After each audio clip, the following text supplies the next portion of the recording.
کل کی مجلس میں یہ عرض کر رہا تھا کہ جس طرح سیاسی جماعتیں ہوتی ہیں اسی طرح تبلیغی جماعت بھی ایک پارٹی ہے، اور جس طرح سیاسی پارٹیاں ایک منشور دیتی ہیں، ایک نعرہ دیتی ہیں، تو اسی طرح تبلیغی جماعت نے بھی منشور دیا ہے اور تبلیغی جماعت بھی ایک نعرہ لگاتی ہے، اور اسی نعرے پر تبلیغی جماعت اپنی محنت میں روح ڈال رہی ہے۔ اب وہ نعرہ کیا ہے؟ تو اس سے پہلے کہ میں اس کا جواب دوں، میں سارے ساتھیوں کے سامنے عرض کرنا چاہتا ہوں کہ جو کچھ میں کہہ رہا ہوں، اللہ کی قسم میں اللہ کی رضا کے لیے کہہ رہا ہوں، اور یہ جو کچھ میں کہہ رہا ہوں یہ اپنے جیسے لوگوں کے لیے کہہ رہا ہوں، اپنے لیے نہیں کہہ رہا، اپنے جیسے لوگوں کے لیے کہہ رہا ہوں، کیونکہ تبلیغ میں قسم قسم کے لوگ لگے ہیں۔ کچھ ثواب کی بھوکے ہوتے ہیں، کچھ جنت کے شوق میں، کچھ جہنم کے خوف سے، اور کچھ نام اور شہرت کے لیے، اور بہت کم لوگ وہ اللہ کی تلاش کے لیے لگے ہیں۔ تو جو ساتھی اخلاص کے ساتھ لگے ہیں، یعنی صرف ان کا مقصد یہ ہے کہ مجھے اللہ مل جائے، تو وہی لوگ میری بات کو سمجھیں گے، اور پھر انہیں اپنی جماعت یا اپنی محنت کی حقیقت کیسی سمجھ آئے گی، تو اس پر انشاءاللہ بات ہوگی۔ لیکن پہلے میں بتانا چاہتا ہوں کہ تبلیغی جماعت کا نعرہ کیا ہے۔ تو تبلیغی جماعت کا نعرہ یہ ہے کہ اللہ تعالیٰ نے ہر انسان کی دونوں جہانوں کی کامیابی پورے دین میں رکھی ہے، اور پورا دین انسان کی زندگی میں رسول پاک صلی اللہ علیہ وسلم کی مبارک محنت سے اور آپ صلی اللہ علیہ وسلم کے مبارک طریقے سے زندگی میں آئے گا۔ جب یہ بات لوگ سنتے ہیں تو ہر انسان وہ کہتا ہے اور سوچتا ہے کہ ہاں یار، میں بھی کامیاب ہونا چاہتا ہوں۔ ہر انسان کامیابی چاہتا ہے، اور ہر انسان کو پتا ہے کہ میری کامیابی یہ میرے ہاتھ میں نہیں ہے، یہ کسی کے ہاتھ میں ہے، لیکن اسے پتا نہیں ہوتا کہ اسی ذات نے میری کامیابی کس چیز میں رکھی ہے۔ تو تبلیغ والے کیا بتاتے ہیں انہیں کہ بھائی آپ کی کامیابی اللہ نے دین میں رکھی ہے۔ اب دین ان کی نظر میں کیا ہے؟ تو وہ یہ 6 نمبر اور ان کی ترتیب اور یہ مروجہ تبلیغ، یہ دین ہے۔ جب کوئی بھی بندہ کامیابی کا محتاج ہو تو ضرور وہ کامیابی کی طرف قدم بڑھائے گا، اور ان کے کہنے پر وہ اس بات پر مجبور ہوگا کہ جس چیز میں، یعنی جس دین میں اللہ نے کامیابی رکھی ہے میری اور سارے انسانوں کی، تو بھائی کیوں اس دین کو میں اپنی زندگی میں نہ لاؤں۔ تو اسی کے لیے پھر جب وہ نکلتا ہے 3 دن اور چلا 4 مہینے، سال اور 7 مہینے اور پوری زندگی لگا لیتے ہیں، مگر پورا دن ان کی زندگی میں نہیں آتا۔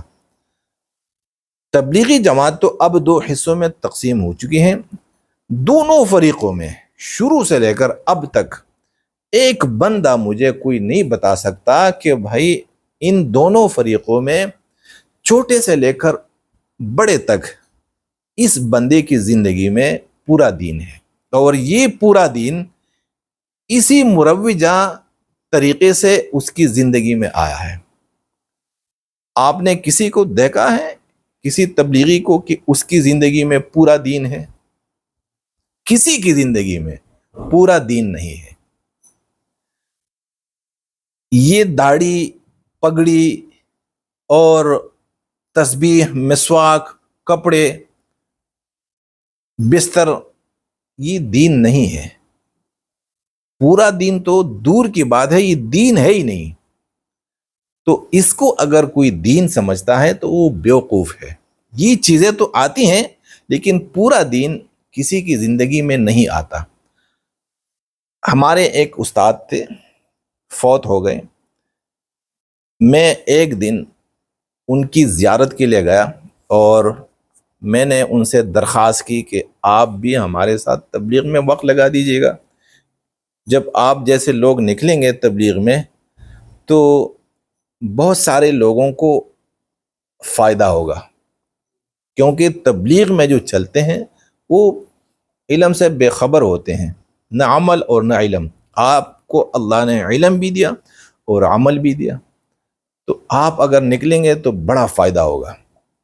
انہوں نے مجھے کہا کہ ہاں، میں بالکل آپ کے ساتھ نکلنے کے لیے تیار ہوں، کیونکہ آپ سے میں بہت زیادہ محبت کرتا ہوں، اور آپ میرے گھر پہ آئے ہیں تو پوری جماعت میں آپ مجھے 3 بندے ایسے بتائیں جنہوں نے اپنی جائیداد میں اپنی بہنوں کو اور اپنی بیٹیوں کو ان کا حق اور ان کا حصہ دیا ہو۔ اب جب انہوں نے یہ شرط رکھی کہ بھائی 3 بندے، اور کہا کہ بھائی جماعت 3 بندوں کی ہوتی ہے، میں نے کہا جی، تو 3 بندی بھی اگر آپ بتا دیں گے کہ بھائی یہ 3 بندے انہوں نے اپنی جائیدادوں میں اپنی بہنوں اور اپنی بیٹیوں کو حصہ دیا ہے، تو بس یہ ایک مکمل جماعت ہو جائے گی، اور پھر اسی جماعت کا اگر میں ساتھ نہیں دوں گا تو پھر میں مجرم ہوں گا۔ اب میں نے جب نظر دوڑائی تو ایک بندہ بھی مجھے نہیں ملا۔ اب داڑھی والے بہت، پگڑی والے بہت، تسبیح والے بہت، بستر والے بہت، لیکن عمل کرنے والا کوئی نہیں۔ مقصد یہ ہے کہ آپ کو یہ چیزیں تو نظر آئیں گی، لیکن پورا دین جو اللہ کا حکم ہے اور اللہ کے احکامات ہیں، نبی کے طریقے ہیں، آپ کو کسی کی زندگی میں نظر نہیں آئیں گے۔ زندگیاں گزر جاتی ہیں اور دین زندگی میں نہیں آتا۔ کیوں نہیں آتا؟ اسی لیے کہ جب ان کے ساتھ لوگ نکلتے ہیں دین کو اپنی زندگی میں لانے کے لیے، تو یہ جماعت انہیں یہ نہیں بتاتی کہ بھائی آپ کی زندگی میں دین کیسے آئے گا۔ مثال کے طور پر جو بھی مرکز میں چلا جاتا ہے، چلے 4 مہینے سال کے لیے تشکیل کرتا ہے، تو اس کی جب جماعت بنتی ہیں، ہدایات بیان ہوتی ہیں، اس کو بیان ہدایت کہا جاتا ہے۔ بیان ہدایت میں انہیں یہ نہیں بتایا جاتا کہ کس طرح پورا دین زندگی میں آئے گا۔ بیان ہدایت میں یہی بتایا جاتا ہے کہ بھائی آپ نے کیسے بات کرنی ہے، کہاں سونا ہے، کیا کھانا ہے، تو وہ ترتیب بتائی جاتی ہے، کیا کرنا ہے، کیا نہیں کرنا، کیا کہنا ہے، کیا نہیں کہنا، کیا سننا ہے اور کیا نہیں سننا، یہ باتیں ہوتی ہیں۔ پھر نکل کے وہاں پر صرف ان کے ساتھ مذاکرے ہوتے ہیں، اور مذاکرے چند مذاکرے ہوتے ہیں، بھائی وضو میں فرائض کتنے ہیں، نماز میں فرائض کتنے ہیں، بس اتنا۔ اور جب وہ واپس جاتے ہیں اپنے گھروں میں تو پھر انہیں واپسی کی ہدایت دیتے ہیں، اس کو کہا جاتا ہے بیان واپسی کا۔ اس واپسی کے بیان میں انہیں یہ نہیں کہا جاتا کہ بھائی آپ نے اپنے گھر جا کے کس طرح دین زندگی میں لانا ہے۔ اسی وقت بھی یعنی واپسی میں بھی یہ ترتیب بتاتے ہیں کہ آپ نے کیا کیا اعمال کرنے ہیں۔ بھائی گشت، 2 گشت اور یہ مشورے وغیرہ سب کچھ انہیں بتا دیتے ہیں۔ تو جو اعمال انہیں بتاتے ہیں، یعنی جو اعمال انہیں بتائے جاتے ہیں وہ دین نہیں ہے، وہ تو تبلیغی جماعت کے ورکروں کو بڑھانے کی ایک ترتیب ہے کہ بھائی کس طرح تبلیغی جماعت کے ورکر بڑھیں گے، 1 سے 2 اور 2 سے 10 اور 10 سے 20 ہوتے چلے جائیں گے۔ تو یہی ہے کہ بھائی آپ نے نکلنا ہے، اور کیا کرنا ہے، اس کے لیے جان، مال اور وقت یہ قربان کرنے ہیں۔ تو تبلیغ میں لگے لوگ بیچارے وہ جان مال وقت تو قربان کر لیتے ہیں، لیکن دین ان کی زندگی میں نہیں آتا اور وہ دنیا سے خسارے کی حالت میں چلے جاتے ہیں۔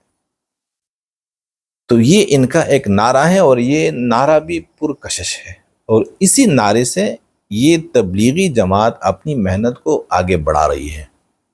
اور اسی نعرے سے، جس طرح سیاسی جماعتوں کے نعرے سے عوام دھوکے میں پڑتے ہیں، اسی طرح اسی نعرے سے بھی عوام دھوکے میں آتے ہیں۔ اور جس طرح سیاسی جماعتوں کے نعرے سیاسی جماعتوں کے اکابرین کو فائدہ پہنچاتے ہیں، اپنے ورکروں کو ایک پیسہ بھی نہیں دیتا، اسی طرح تبلیغی جماعت کا یہ نعرہ تبلیغی جماعت کے اکابرین ہی کو فائدہ پہنچاتا ہے، عام تبلیغیوں کو کوئی فائدہ نہیں ہو رہا۔ اب میں نے کل یہ بھی بات کی تھی کہ جس طرح کا سٹرکچر یعنی جس طرح کا سٹرکچر سیاسی جماعتوں کا ہوتا ہے، وہی سٹرکچر تبلیغی جماعت کا بھی ہے، یعنی جو کچھ بھی سیاسی جماعتوں میں ہوتا ہے وہی سب کچھ تبلیغی جماعت میں بھی ہو رہا ہے۔ مثال کے طور پر سیاسی جماعتوں پر کس کا قبضہ ہے؟ کون سے طبقے کا؟ سرمایہ دار طبقے کا، وڈیروں کا، جاگیرداروں کا قبضہ ہے۔ ہر سیاسی جماعت، وہ بھلے مذہبی جماعت ہو یا سیکولر جماعت ہو، اس کے اکابرین کون ہوتے ہیں؟ کوئی عام آدمی نہیں ہوتا۔ گاؤں کی سطح پر بھی اگر کوئی لیڈر ہو تو گاؤں کا امیر بندہ ہوگا، ضلع کی سطح کا کوئی بڑا ہو تو ضلع میں بڑا امیر ہوگا۔ تو جس طرح سیاسی جماعتوں پر جاگیرداروں اور سرمایہ داروں کا قبضہ ہے اور عام بندے کو کچھ نہیں ملتا، اسی طرح تبلیغی جماعت پر بھی کس کا قبضہ ہے؟ اسی طبقے کا قبضہ ہے۔ تبلیغی جماعت بھی سرمایہ داروں اور جاگیرداروں کے قبضے میں ہے۔ تبلیغی جماعت کی جتنے بھی اکابرین ہیں یہ سب بڑے لوگ ہیں، امیر لوگ ہیں، یہ امیر طبقہ ہے۔ عام آدمی کو کیا دیتے ہیں؟ بستر، اور کیا دیتے ہیں؟ انہیں جنت دیتے ہیں۔ کیا دیتے ہیں؟ انہیں ثواب دیتے ہیں۔ کیا دیتے ہیں؟ انہیں فضائل سناتے ہیں۔ خود یہی سرمایہ دار طبقہ نہ کسی کی نہیں سنتا، اور نہ انہیں جنت چاہیے نہ انہیں ثواب چاہیے، انہیں صرف دنیاوی مفادات عزیز ہوتے ہیں۔ تو یہ فرق ہے، یعنی سیاسی جماعتیں اور تبلیغی جماعت میں فرق کیا ہے؟ کچھ بھی فرق نہیں ہے۔ اب میں جو کچھ کہہ رہا ہوں تو کون لوگ میری باتوں کو سمجھ سکتے ہیں؟ اس پر اگلی مجلس میں بات ہوگی انشاءاللہ۔